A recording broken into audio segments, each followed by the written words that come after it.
Hi friends, today we're going to plant a bare root apple tree. With most deciduous fruit trees, the best time to plant them is when they're dormant in the winter time, and usually the way you get them is bare root. Now you can plant apple trees also from a pot when they're leafed out, but there's more trouble that way with dehydrating, wilty leaves. Oftentimes in a pot they're root bound, where the roots are all tangled up and twisted around. The best time to plant most deciduous fruit trees is when they're dormant in the wintertime without leaves, and they usually come bare root.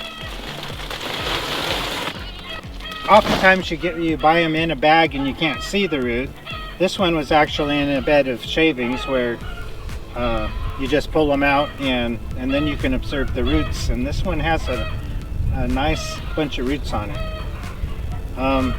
Sometimes when you can't check the root, you come and there's hardly more than a stub there, and they will root out and grow, but they just grow slower and take longer to get established.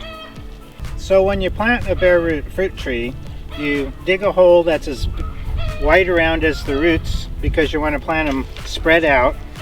And on this one I see that I need to extend the hole a little bit on a couple of the sides to make room for the longer roots. The soil that I'm going to put back in the hole, the richer topsoil that's up closer to the surface, I'm saving to go back in the hole. And since I will leave the tree in a basin for watering, to trap water, I won't be putting all the dirt back in. So the deeper dirt that's doesn't have as many nutrients, I'll use to build the basin on the downhill side.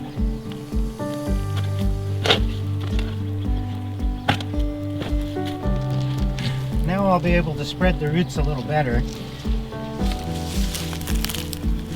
because you don't want them curling around or bunching into each other. And you can prune the roots a little bit, which will help them to grow straighter afterwards when they start growing.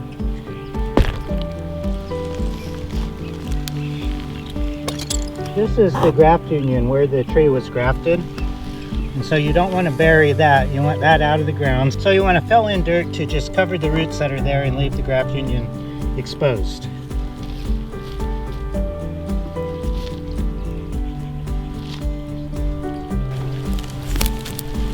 Now, some information on transplanting recommends not to amend the planting hole with fertilizers or nutrients, and other information sources recommend doing it. From experience, I've found that usually amending the hole helps the tree grow better and get off to a better start. So I'm going to add some compost to the planting hole. This is well composted. It won't be too rich. It won't burn the roots. You can see the earthworms that come into it, which is a good sign that it's ready for planting things in.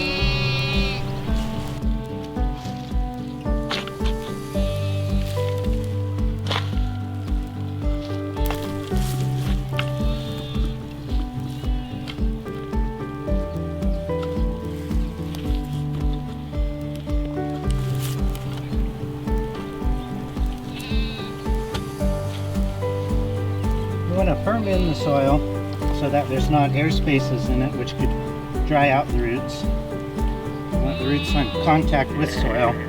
You don't overdo it because you don't want to compact them too hard. And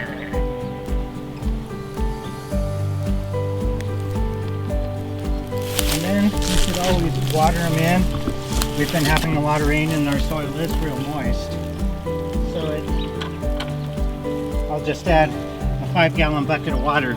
If the soil was dry, a drier time of year, or just hadn't been raining enough, I would go ahead and fill the trough,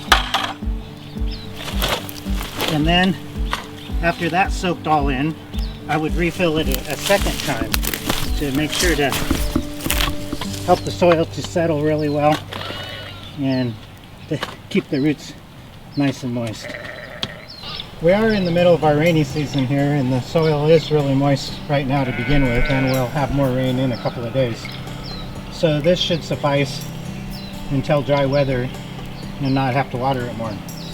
Now once you plant a bare root tree, you need to go ahead and start with the pruning. This one has already been pruned back somewhat. Oftentimes your bare root tree will have really long skinny branches like these.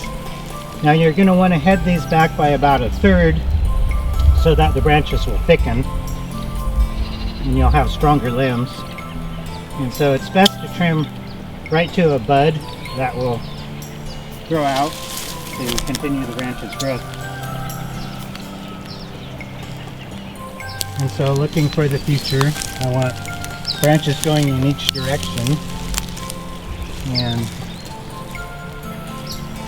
I'm going to head back this one to maybe branch out that way, and later I may remove a couple to when I'm selecting which ones to leave to grow to be the main limbs of the trees. Now what I pruned off I'm going to save from this variety because this is a special heirloom variety.